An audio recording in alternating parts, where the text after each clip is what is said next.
Now we're going to go over some of the suspension components we went over in the PowerPoint. This one happens to have a straight axle front end, which has the leaf spring suspension up front. Our other engines in our truck have the TAC4 suspension, which is the torsion suspension, and I'll show you guys that later. But this one, since we're up here and it's good, easy access, we can go over some of the leaf spring components. So this is the spring pack. This itself is the whole spring pack. The main leaf is the one that's wrapped. So you see this wrapping around here. This is the main leaf, and then these are all the other leaves. With the spring pack, per California DMV, you can have up to a quarter more cracked or missing and still be in service. Check with your agency. With our agency, if anything's broken, it's going to be out of service and get repaired. So check with your agency, but per California DMV commercial driving handbook, you can have a quarter of the pack cracked or missing, and you can still be in service. So just a couple components on here that we're going to talk about. Spring hanger.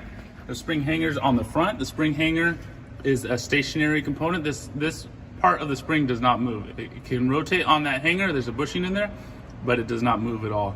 Going back to the back, this is called a swing shackle or spring shackle.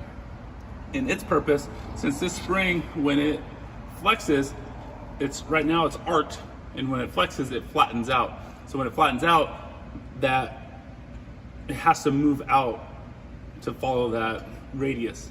So it has to have a part that can move back and forth. So since the front is on a spring hanger, it doesn't move at all. We have to have a shackle on the back. This swings back and forth. So if this tire drops down, it's going to pull the suspension down. It's going to pull the shackle forward. If you hit a bump and it pushes the suspension up, this shackle is going to swing back. So you got a shackle here and a hanger up front.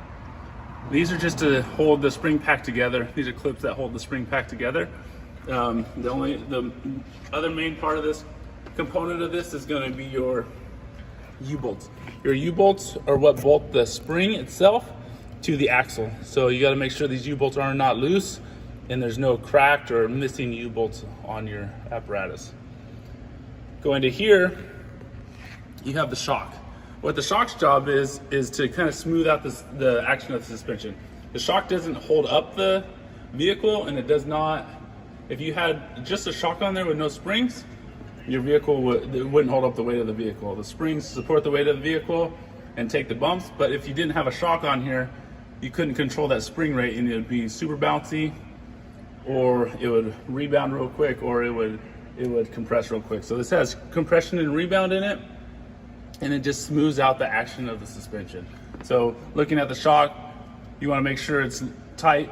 There's no rust or anything around here, which might indicate a loose bolt, no cracking on the mounts, and it's tight on the bottom. So you have a shock on each side, and this one has the leaf springs. We'll talk about the torsion suspension on the TAC4, and then on the PowerPoint, go over the coil springs and airbag suspension.